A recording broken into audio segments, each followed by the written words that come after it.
Okay, we're going to try and make a video this way. I'll make a video on my camera and try to upload it to YouTube. I don't know what's going on. So, aside from that, I'll leave up the Scat Rondo Jabberwocky one. So, I want to talk about, in this video, how Ireland, the unique, every Western civilization, every Western culture is imploding at the moment. But each country, each civilization is imploding differently and symbolically in all kinds of ways, in their own kind of way. Now, I'm sorry if you don't live in Ireland, you might not find this interesting, but I was looking at the news this morning and I saw that Christy Moore is a kind of a gimmicky folk singer in Ireland. You know that song, Ernie, the Fastest Milkman in the West, by Benny Hill? He writes songs like that. He's known for hits like that, like the Knock Airport song and Don't Forget Your Shovel, and all these other gimmicky songs. Now, he can interpret other people's songs very well, but his own songwriting, what's really made him famous is gimmicky songs. Now, he is doing a spoken word album about the the outgoing Irish president and notorious anti-Semite, Michael D. Higgins. Now, that's just like the establishment in this country summed up perfectly. You know, this guy is going to say, Arsha Michael D, he's a great man. He's a great man, Michael D, you know, this kind of thing, you know. As I looked up at Michael D, I could never figure out how we could chase around the gay fellas after 40 pints of stout, you know, that kind of thing. Or, you know, that'd be a good one. Don't forget, oh yeah, I better shut up, you know, allegedly. Don't forget your strap on if you have to go to work. Don't forget your strap on if you have to go to work. Don't forget your strap on if you have to go to work. Or, you know, the rent boy will be wrapped in dirt. Allegedly, okay. So, that summed up the death of this nation. The death of this civilization in Ireland. Well, what the recent civilization. Now, the central focus of Irish mainstream normie world and where we are is the lovely man archetype. The lovely man. They were the enforcers of the jabs and everything. They're the ones who believe, you know, they're not all like all boomers. Some of them will be down in their 20s, you know. But the lovely man archetype, you know, the professional great guy in suburbia or the small town, you know. And now, there was a symbolic moment, a guy called Alan Haw. He was a piece of shit who murdered his entire family about 8 years ago or so in County Cavan in a housing estate. And he was these pillar of the community types. You know, on the surface, the perfect family. You know, family man. And he was a school principal, I believe, in a local school. But he executed in cold blood his entire family. I think there was 3 kids and his wife. Now, when you look at the photograph of the family, you can see the kind of terror in the wife's face. So God knows what kind of misery he was subjecting them to. This house angel, street angel, house devil type.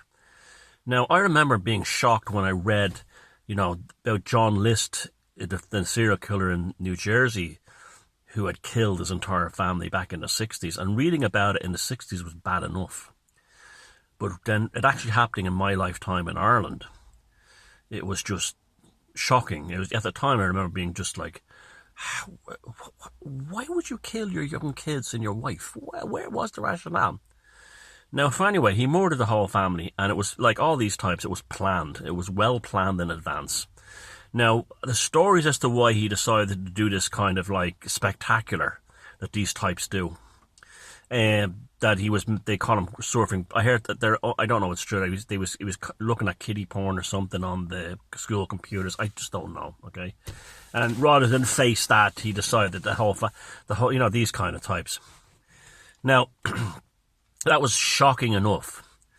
But what compounded the horror of that was how the great and the good of the community didn't rally around his wife and kids who had been murdered by him, but rallied around him. Or should the poor man had depression, oh, he was a lovely man. And the classic one, he was a real GAA man. Now, the Gaelic Athletic Association the Gaelic Athletics Association in the town that they lived in Cavan, literally had beatified him, getting him ready for saintdom within seconds of his mass murder. Oh, he's a great man for the GAA, great man, as if that exonerated him killing his wife and kids. Now, looking back on it that was the human sacrifice, and God, I'm not making light of the what happened to that poor woman and her children. He killed himself too, by the way. I'm not making light of that, not at all. And, don't take it that way. But in terms of symbolism, that was the sacrifice that began the beginning of the end of the Ireland that we're in now, that's falling apart with wokeness and falling apart with Trump derangement syndrome and anti-Semitism and all this stuff. It's all collapsing. What happened in the Brian Hawes hometown in Cavan, where they all rallied around a serial killer who'd executed his own family in cold blood, is now the entire country. That was like the ritual sacrifice that kicked it off 8 years ago. The madness of that is now the madness of this country. This country is completely insane right now. I'll give you another example, along with the Christy Moore album. The establishment fluffing one another. What was I going to say? I was going to say something. Yeah. The Irish government, because of their Trump derangement syndrome, are going to spend 9 million euros bringing American academics to escape, literally that's what they said, to escape Trump's America, where this is like TDS on steroids among the establishment here, and bring them to Ireland where they can continue their research. Now, all they're going to attract is the biggest fucking fruitcakes. The gender science types and all these other lunatics are going to come. And, of course, they'll be selected on things like skin colour, but they won't pick Irish-American ones. They'll pick African-American ones to give them the grants to bring them here because, that's how they are. They don't like Irish-Americans. The Irish establishment hate Irish-Americans to nearly the same level as they hate Jews. Now, so you get the biggest freaks from the most freak show American universities coming over to Ireland. Why would they want to leave America? I mean, American universities today are still on the forefront, the absolute pinnacle of research, of scientific research and academic excellence. Why would they want to come to I think only one Irish university in the world top 100, and in terms of overall third level education, Ireland is 800 or something. It's ridiculous, so they're only going to get the Rosie O'Donnells of academia is all that 9 million is going to bring over. But that's symbolic of the collapse. The final days of Alan Haw destroying his family, planning the execution and assassination of his family and murder of his family, coupled with the Ashur Deport, is exactly what the Irish government is doing now. The Irish regime is destroying this country in the eyes of the world. They're destroying it with the anti-Israeli thing, the anti-Russian thing. Their job is to shut up and mind their own business and take care of this country. They're destroying this country with the mass open borders immigration, and then you'd have the establishment here full of lovely men's children, students and stuff like that, who are saying there's not enough housing. And then if you say to them, well, the reason why there's not enough housing is because the Irish regime is flooding the country with immigrants, they'll go, far right, you're far right. So they're so stupid, they deserve to live on the streets. They're so stupid. That'll be the lovely man's, the Irish lovely man's children. They're little college boys and college girls. They're so fucking stupid. They walk around with, refugee welcome signs, and they're shocked when the government buys up all the apartments around them and puts refugees in them. They don't see the irony in that, or even the contradiction in that. But yeah, so it's all melting. Now, as it's falling apart, there would have been. You think to yourself, and again, I'm not making fun of anything. Alan Hawes' family members that are still, the children, the relatives of the wife and kids are still alive. I'm just not. Please don't think that. I'm just saying this is symbolic of where Ireland is now. There would have been and I know the profile from John List. They're reading John List's the biography of John List, the American serial killer, did exactly the same thing.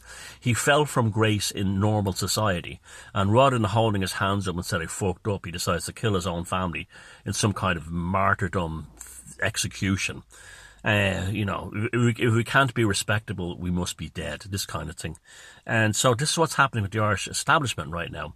They've had numerous chances ever since the referendum that kept the term mother in the Constitution. They've had numerous chances with all the huge marches around the country against, mass immigration to pull the plug and roll back.